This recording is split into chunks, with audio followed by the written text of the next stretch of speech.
ഇനി അരുൺ പാറയ്ക്കൽ കൂടി ചേരുന്നുണ്ട്. കാസർഗോഡ് നിന്നാണ്. അവിടെ മണ്ണിടിച്ചിൽ ഭീഷണി വലിയ രീതിയിലുണ്ട്. Arun, good morning. Good morning എന്ന് പറയുമ്പോൾ ഈ ഒരുപാട് ടെൻഷൻസ് ഉള്ള ഒരു സമയത്ത് ഗുഡ് മോർണിംഗ് പറയുമ്പോൾ യഥാർത്ഥത്തിൽ അത് ഗുഡ് മോർണിംഗ് ആണോ എന്നുള്ളതാണ്. ഈ മരം വീണു എന്നുള്ളൊരു വാർത്ത നേരത്തെ അരുൺ പറഞ്ഞിരുന്നു. അത് എവിടെയാണ്? ശക്തമാണോ മഴയും കാറ്റും?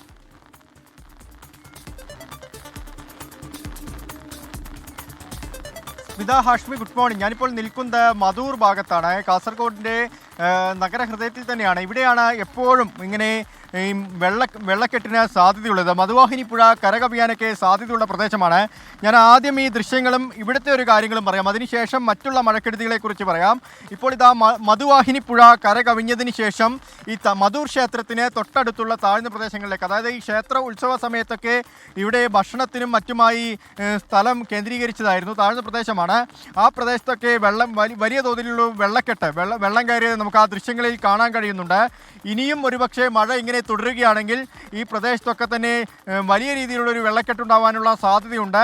ആ ഒരു ഭാഗത്ത് നമുക്ക് ആ ദൃശ്യങ്ങളിൽ കാണുന്ന ഭാഗത്തൊക്കെ വീടുകളുണ്ട്. ആ വീടുകളിലേക്കൊക്കെ വെള്ളം കയറാനുള്ള സാധ്യത നിലനിൽക്കുകയാണ്. എല്ലാ പ്രാവശ്യവും ഇങ്ങനെ ഇവിടെ ശക്തമായ മഴ പെയ്യുകയാണെങ്കിൽ ആദ്യം വെള്ളക്കെട്ട് രൂക്ഷമാവുന്ന സ്ഥലം ഈ മധൂർ ക്ഷേത്ര പരിസരമാണ്. ഈ മധുവാഹിനി പുഴ കരകവിയാനുള്ള സാധ്യത എപ്പോഴും നിലനിൽക്കുകയാണ്. ഇപ്പോൾ കരകവിഞ്ഞ് പുറത്തേക്ക് വെള്ളമൊക്കെ എത്തിത്തുടങ്ങിയിട്ടുണ്ട്. മറ്റൊന്ന് ഈ ചിറ്റാരിക്കൽ ഭാഗത്ത്, ചിറ്റാരിക്കൽ കാറ്റാങ്കവല ഉന്നതിയിൽ അവിടെ മണ്ണിടിച്ചിൽ സാധ്യത നിലനിൽക്കുന്നു എന്നുള്ളതാണ് അവിടെ നിന്ന് വരുന്ന വിവരം. അവിടെ ഒരു വലിയ ഗർത്തം രൂപപ്പെട്ടിട്ടുണ്ട്. കാറ്റാങ്കവല ഉന്നതിയിൽ വലിയൊരു ഗർത്തം രൂപപ്പെട്ടിട്ടുണ്ട്. അവിടെ നിന്ന് 4 കുടുംബങ്ങളിൽപ്പെട്ട 22 പേരെ പറമ്പ LP സ്കൂളിലേക്ക് മാറ്റി പാർപ്പിച്ചു എന്നൊരു വിവരം വരുന്നുണ്ട്.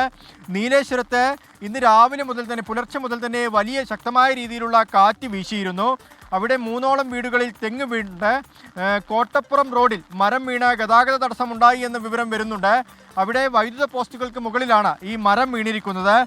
അതുകൊണ്ട് ഭാഗികമായി വൈദ്യുതി വിച്ഛേദിച്ചിട്ടുണ്ട്. കോട്ടപ്പുറം സ്വദേശി സമീറയുടെ വീട്ടിന് മുകളിലാണ് മരം വീണിരിക്കുന്നത്. ഇതുവരെയും ആളപായമൊന്നും റിപ്പോർട്ട് ചെയ്തിട്ടില്ല. പക്ഷേ ഈ താഴ്ന്ന പ്രദേശങ്ങളൊക്കെ തന്നെ, ഇപ്പോൾ ദൃശ്യങ്ങളിൽ കാണുന്നത് പോലെ തന്നെ താഴ്ന്ന പ്രദേശങ്ങളിലൊക്കെ തന്നെ വെള്ളം കയറി തുടങ്ങിയിട്ടുണ്ട്. ഹാഷ്മി, സ്മിത.